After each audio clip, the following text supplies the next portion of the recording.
Hey guys, Mike here, and in this clip I'm going to tell you about 20 or so different things that you might not know about the Galaxy S4. Let's have a look, and don't forget to hit that thumbs up button if you enjoy this video. Alright, for starters, out of the box, the Galaxy S4 comes with all sorts of sounds activated, and the one you're getting each time you're hitting the screen and performing an action is extremely annoying. Here's how you can remove it. Next, this is how you can easily mute an incoming call. There are two ways to do that. Cover the phone with your entire hand or flip the phone upside down. But first, you'll have to make sure these two options are ticked in the settings.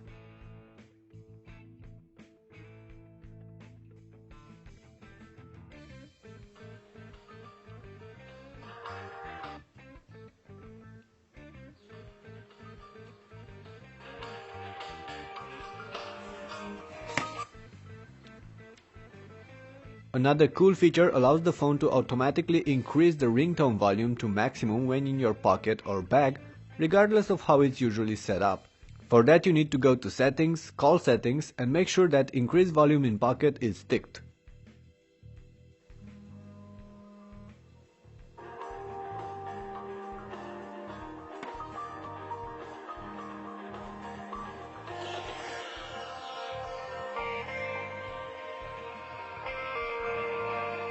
Smart Stay is another nice feature, and it allows the phone to detect when you're looking at it and never turn off the screen while you're using it, regardless of the screen's default settings. The S4 comes with these new eye tracking capabilities, allowing you to scroll through a web page with your eyes or automatically pause a clip when you're not watching the screen. But the truth is that the phone does not track your eyes, it tracks your face. Moving or closing your eyes will cause no response if you hold your face still, but moving your head will.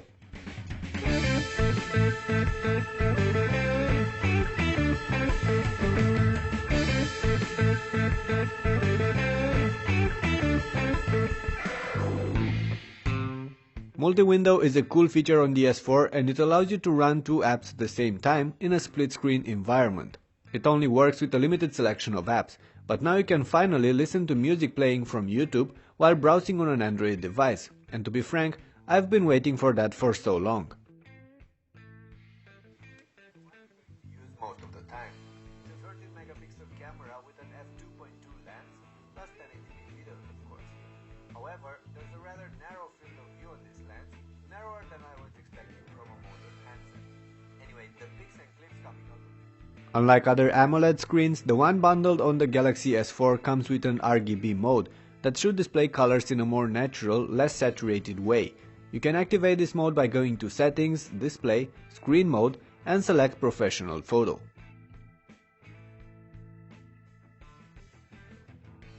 Like most other smartphones, the SGS4 comes with Auto Brightness that automatically adjusts the screen's brightness based on surrounding conditions.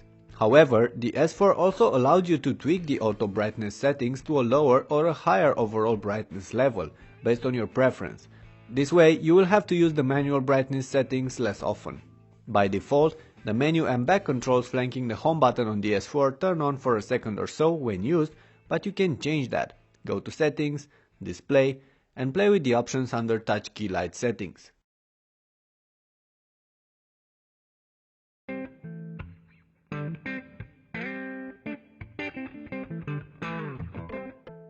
Also, out of the box, you might notice a small delay between the time you're pressing the home button and the time the phone reacts. You can get rid of this lag by deactivating its S-Voice launch function. Open S-Voice, tap the menu button, hit Settings, and deselect it from here.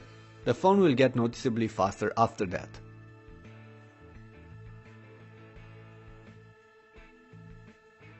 If you want to quickly dial or send a message to someone, just find that person in your contacts list, and from here you can swipe to the left to open the messaging app or swipe to the right to dial. The keyboard on the S4 might not look different than the one on the S3, but it is powered by SwiftKey, which means that you now get suggestions while using the continuous input mode, plus the phone learns and adapts to your typing habits while you're using it.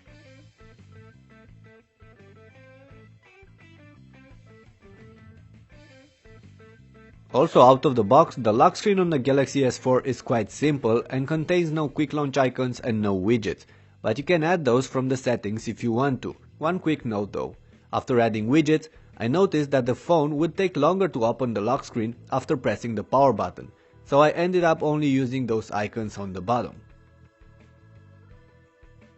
AirView is one of the coolest new additions to the Galaxy S4, and it allows you to interact with the screen by simply hovering your finger over it. You can use it to preview tabs in Flipboard, preview messages, enlarge gallery pictures and more. It needs to be activated from the settings, and you can easily tap it on from the list of quick toggles.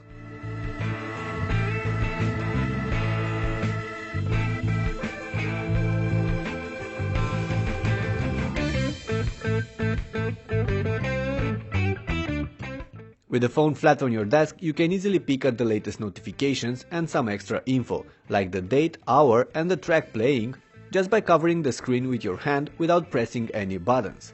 For that though, you'll first need to activate this functionality from the settings. Many of you asked how you can take a screenshot on the S4, and it's actually quite easy. First, you need to go to Settings, Motions and Gestures, Palm Motion and activate Print Screen. Now you can swipe your palm over the screen and take screenshots. You can also do it by pressing and holding the home and power buttons at the exact same time.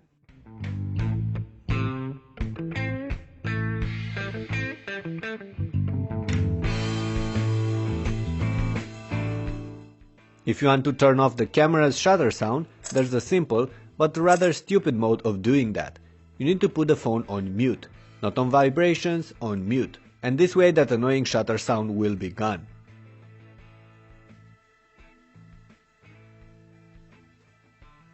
The S4 tends to take rather shaky pictures in dim light, and getting the focus right is a complete pain. But I did find a solution for that.